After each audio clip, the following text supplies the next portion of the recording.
So hello everyone and welcome back to Through the Rabbit Hole. So I'm your host Storm and my co-host is Scottish Lesbians. So we are going to continue our conversation on the ideology. Right, we've got some more videos to show you and we're also going to be showing you our views and also our opinions on the topic at hand. Now, if you've got anything that you want to say, then please leave it in the comment section below. We will read every comment and we will answer every comment as well. If you've got something more in depth that you want to talk to us about or you want people to know about, then please head over to our community tab on this channel and you can write it all there, right? And we will reply, and if it is a message that you want out, we will do our best to try and make your voice heard, because that is our promise to you. We are a channel by the people for the people, so your opinions and your voice does matter to us. So I'm going to continue now with the first video. So here it is. What do you think social construction is? It's just so exhausting. I'm so tired. Gender is a social construct in that gender is the ideology of male domination. It's a caste system that puts men as superior to women. It is made up of ideas, aesthetics, institutions that put the male sex as superior over women, and enforces a system in which women are kept subservient sexually and reproductively to men, and in terms of domestic labor. How can a male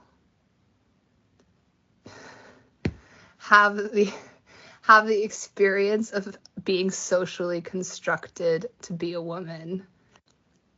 And besides which, you don't see these men who call themselves women calling themselves women because they do more domestic labor, or because they do more elder care, or because they do more child care around the home, or even because they've been brainwashed since birth to pick up these aesthetics of male domination. In fact, they experienced the opposite. They experienced being socially constructed to be the dominant sex. Ideology doesn't exist separately from material relations. It exists to reinforce material relations, and particularly labor relations. Gender is ultimately, the social construction of gender is ultimately about what kind of work is done by what kind of person in relation to the means of reproduction. If anything, this argument makes it so that trans women are less likely to be women, because they had none of those experiences that socially constructed them within gender to be women. They've had the opposite experiences. Also, woman is a sex term. It relates to biological sex. We have words for gender. They're masculinity and femininity. A masculine woman is still a woman. A gender non-conforming woman is still a woman. A feminine man is still a man. Okay guys, so what do you guys think of that amazing video? I don't know if you say amazing. Because can I come in here? Yeah. We had this conversation, I think, a couple of days ago, didn't we? Maybe a week ago. And I agree totally with what that woman has said, that if you look back on the whole of society, the whole of civilization, especially religious organizations, men are dominant, aren't they? They make the rules, they talk to women like they are not part of society. They are a product of whatever they want to say they are. Women don't tend to have equal rights. They don't have. It's annoying to me that women think this way, but it's true. And even though I'm not married, even though I've never had girlfriends, and even though I'm quite old compared with a lot of the people on here, it's true. And I utterly agree that men control the world and women are subservient. And it shouldn't be the case. Women are, in my view, as equal to men, if not better than men, because they have a lot of instinctive thoughts that men don't have. Men seem to want to rule the world in whatever capacity. And when a woman says something, they are put down straight away or they are demeaned in some fashion. And it really annoys me, and it really annoys me that this is continuing to this day in the 21st century. And it should stop. It should stop tomorrow. It should stop now. And all the societies in the world should rethink about the future. I'm going to have to disagree with you, Scorpio, on a few things. Men are, or boys, are raised differently than girls. If a girl falls down and she scrapes her knee, she's coddled and here, I'll give you kisses and make the boo boo better. Where a boy is told to rub dirt in it and move on. Is there a patriarchy? Yes, there is. However, the patriarchy of men are what build and push the forward countries ahead. We've got more men in the military because more men are willing to lay their lives down for the country that they live in and for their family and friends and things to that nature. It's not that we're built that we're lesser than. We have strengths of our own. Whereas men cannot give birth or endure the pain of giving birth, women can, because that's how we're built. It's not that we're not equal, it's that we're different. We have our own sets of strengths and our own sets of weaknesses. So is there, men who are more forward thinking and more power hungry, so to speak? Yes, but I know plenty of women who are the same way. And it's all about the domination. And you can see that every day on videos of how women treat men in their lives. Do I think that everybody in the world should think as most people do, that there is equality? Absolutely. But there are still plenty of countries that look at women as a secondhand citizen, that they refuse to conform to or capitulate to that ideology. And that's why you now have the present day 4B movement in South Korea. However, in the more modern countries, it's not handled that way. I'm not saying that women are inferior. I'm saying that women are is equal to men, but it's society which is at fault, and it always has been at fault because men want to dominate women, and in my opinion they shouldn't. Society should change. I understand what you're saying, Scorpio. I absolutely do. But you had mentioned earlier that in the industry you've worked in, they've never been treated differently. That is actually more the norm than not. But there are power hungry people in either sex that want to get ahead and will walk all over who they've got to walk all over to get to that point. Because no matter what, there's always going to be someone who thinks that they're better than somebody else, whether it be color, race, creed, or sex, that they can walk all over to get to the point that they need to. And I agree. I agree totally. Yeah. Well, to go along with kind of what Ryan was saying, um, in a lot of ways, in the modern sense, what we deem as the patriarchy isn't as much of a thing as it used to be. Let's look at the basic differences between the sexes. Women have better night vision because, they're usually seeing around fires. Women can see more colors than men on average. Men are physically faster and stronger. That's just a basic fact. Now, there are exceptions. Case in point, my cousin who has multiple fourth degree black belts, and I think it's 2 or 3 different disciplines. Basically, she's got like a doctorate in martial arts, master's or a doctor of martial arts. I would have to double check on her, and she can come back and correct me in the comments. But I've seen videos of her taking down a man twice her size, but that's because she's got the skills. Now, if it comes to actual strength, I'm sorry, but your average man is going to win. Case in point, Serena and Venus did that epic thing with a mid-tier rated guy, and he beat both of them. And these are the elite women tennis players of the world. And you look at them, they're tall, they're strong. You know, they're not your average women, and they still lost to I don't want to say mediocre. He still could beat your average tennis player out of the park, but he was rated like 205 or something like that. But anyway, getting back in point, men have built civilizations and women have supported them. You have to go back to our basic biology. In Sparta, what did women say to their husbands? Come back with your shield or come back on it. You know. So in the modern sense, where we're at right now, patriarchy isn't that much of a thing. In fact, it's gone so far the other way. And men have been emasculated and neutered in a public sense. That's just my opinion. That's how I observe it, and that's how I see it. Now, we all have our own strengths, and in the modern sense, there are some places where patriarchy is a thing, but that's not in the modern Western world. I don't see it in the Western world anymore. I don't.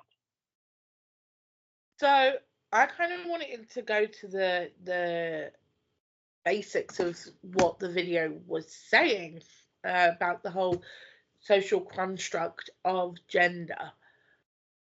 Gender is not a social construct, in my opinion. Because as this person said, if you're a masculine woman, you're a masculine woman.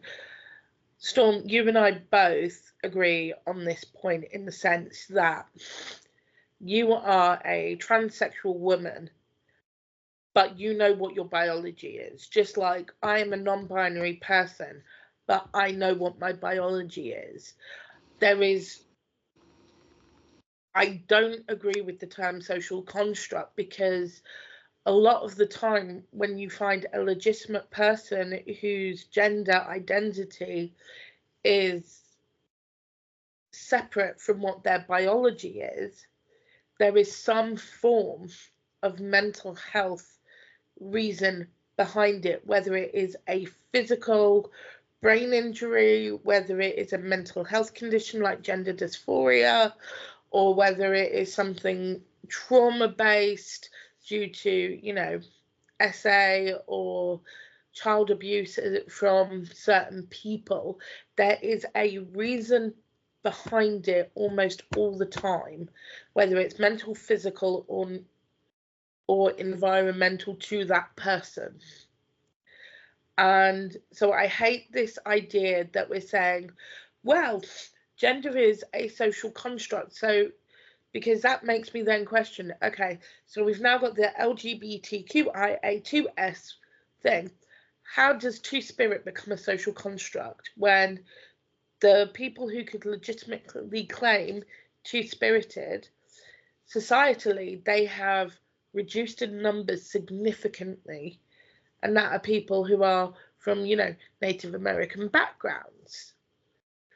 Where is the societal construct for someone to say, I am not a person, I am a cat? Where in society was that constructed? And the answer is nowhere. So I absolutely hate the term social construct of gender, because it's an absolute falsehood. But that's me.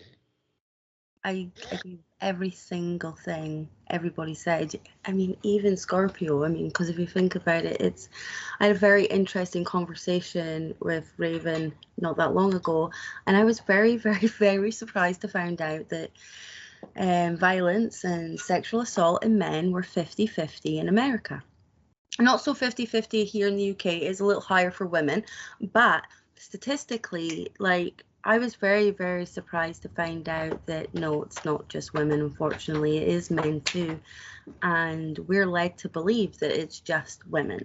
when it really, really isn't. It's like literally we've all been fed a lie through the years. This is what's happened, and women are led to believe they're so bloody oppressed, and it's all men's fault. It's all their fault. Like, I've cut my knee, it's your fault. It's kind of getting ridiculously bad. That's the point I'm making. Like, it's crazy. Like, yes, women are having all those things happen to them, like Scorpio said. Like, I'm not disagreeing with that either, but it seems to be happening on both sides of the fence. You know what I mean? Can I just come in on that, Storm, just because from my unique experience with the job I do and my life experiences, I absolutely agree with the Scottish lesbians that domestic abuse and domestic violence is societally conditioned, that women are the worst affected, and we're conditioned that way because literally men are shamed into reporting it. So, and it's for numerous reasons. I have a friend who was suffering abuse at the hands of his wife. I won't go into details. But the main reason why he would not report it, the main reason he would not go to the police, the main reason he wouldn't reach out to any of the very few organisations that are there to support men in those situations is because he has kids with the wife, and she has consistently threatened him that if you go to the police, I will say you're the perpetrator and I will take your kids and you will never see them again. So the reason why there is an uneven representation on statistics for abuse is because men are conditioned to not report it, and that also leads to the inequality between the sexes that we were talking earlier on in the conversation. Well, and it was like on the live that, Scottish lesbians, that was I had told you that it was closer to 50-50 too. And that's the only disagreement you and I have ever had about, because you were running off of UK numbers. And I was like, nope. Case in point, I unfortunately, like here, it goes along with what I said earlier about the little boy and the little girl at the playground. And when I said this little girl hit this little boy, she didn't just smack him. She didn't just do an open hand, little girl slap. She full on clocked him. Like her dad gave her the 1-2 education and she learned. And this kid hadn't done anything to her. She was being trained at a very young age to victimize and attack men. And that is something deeply ingrained in our culture today. I am not talking about being a men's rights activist here. I'm talking about bringing equality to where it needs to be. Not equity, actual equality. And equality doesn't mean to be absolutely 100% equal across the spectrum. It's equal where it's important in regards to sex, physical capabilities, jobs, and where we're at. If you're doing the exact same job, I was a welder. I got paid the exact same as my husband when we were both working. We both got paid $22 an hour at our first big job outside of graduation when we graduated from welding school. I was getting paid, and now I'm going to get crap in the comments from probably male welders in comments for this, but all our instructors at school, we only had one female instructor. We ended up with two by the time I graduated. It was an accelerated program out of Grand Prairie in Texas. And so you do one class every 5 to 6 weeks. And, you just concentrate on one class, which is perfect for my ADD brain. But every single one of them said women make better welders because our hands are steadier and we're able to do micro things a lot better than men. But men have the longevity to work longer hours. So it's a catch-22. We're good at the one thing, but they're also good at the other thing that makes, so it's like rounding it out and trying to find that middle ground. Now, there are plenty of women welders who go out there and work these long hours out in the oil fields, out on, the pipelines, out in the oceans and stuff like that, and, boiler makers, whatever. But it was interesting to see these old middle-aged men born in the 40s, 50s, and 60s all telling us that women make better welders. And it wasn't You know, initially the guys in the class laughed, but he's like, no, they do. They have, you know, they're better at the tinier welds. And so that is just one thing. And these were men that were perfectly okay with saying that. So how do we get, again, back to the point where we look at each other with love and respect and compassion, and not just immediately. Right now, you know, men of all ages, case in point, it was Latino men are misogynism, Black men are misogynists because of this whole election thing. Like, if you read, like, the left over here is eating itself, and Raving Ryan and I are all watching this with horror and sort of amusement, because everyone's now a misogynist. Everyone hates women. Everyone hates women. Everyone hates women. So where do we go from here? And that's how it's gone. And that's not it. That's not it at all. We chose to actually have our rights maintained, not taken away, as they have been slowly being taken away by people on the left. And I'm going to get obliterated in the comments for that statement, but I stand by it. So guys, please remember to comment in the comment section. Let us know your thoughts. Do you agree with everything we're saying? Don't you agree? If you don't agree, then please let us know the reasons why you don't agree. If you haven't already, can you please like and subscribe to the channel and the video? That'll be really, really awesome. So what we're going to do, we're going to jump straight into the next video. So this is going to be a very quick video while I finish my hot chocolate about how the gender critical movement treats autistic people. So I've talked about this before with way better detail. It's actually pinned to the top of my page, but I want to discuss precisely how they use us. By which I mean it's really interesting that they keep bringing up the fact that we're overrepresented in the trans community, but never to our faces, because they don't think we're capable of making our own decisions, which is so feminist of them. Because as an autistic, no matter which side you stand in the trans debate, people are not a debate. I think we can agree that maintaining our bodily autonomy is pretty high up on our list of priorities. They don't come into our spaces to tell us this because they know if they do, we'll quite rightly tell them to fuck off. The other reason is if they enter a room with us, they have to accept that they're no longer the most oppressed person there. A lot of their arguments come from the field of eugenics, which disabled people don't have a great history with. It's easy to use people as shields if you don't acknowledge their humanity. Okay, so what do you guys think of the video? Oh my god, I love it. I love it. And this is just as an autistic person in the room, I absolutely love it because it is so true. You do find there is a lot of people who are represented in the T side, especially with the more expansive side of the TRA side, and more people identifying as non-binary, whether it's in the cray-cray side of non-binary or the legitimate side. And this is the thing. This is where, and to be honest, as a person, I get that they've gone for the gender critical argument, but it's on both sides, because I experienced this from the other side where people were like, it's okay, we accept you for who you are, be your true self, be your non-binary self, you'll have a community, it's all good, and we'll love you, and and I come out as non-binary, and I did not get that. So I've had it from the TRA side. But again, it is true, trying to argue this point to somebody who is also autistic. I will use a line from a creator that I absolutely adore.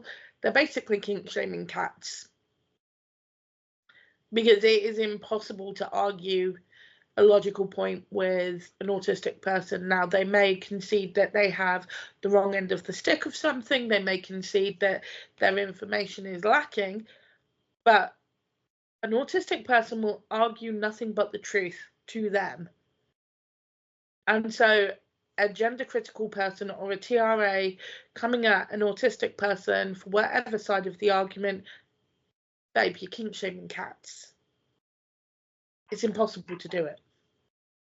I picked this video as when I saw it, Babs was the first person I actually thought of, and purely because I've seen Babs in one too many gender critical lives, and I've seen how not only her as a autistic person, but other autistic people in those lives be treated so badly and gaslit, manipulated, made to believe that they're accepted, and then the carpet is literally pulled from under them the next minute. What I did just want to jump in and say is the important thing for any autistic person out there, and this is a mid PSA for this, is if you are finding yourself being attacked by any side of the argument, find yourself your group of people to support you. I found mine with the Scottish lesbian Storms, Mama and my dad, who are Raven Ryan and Charming and Mortals. You know, I found my people who will literally sit there and be like, Bubs, honestly, what the hell were you doing in that argument? That was not for you. And they'll be like, right, I don't want to see you in that live or what have you, to keep me safe, because they know that my ultra-logicalness and my autism can be being manipulated a little bit more.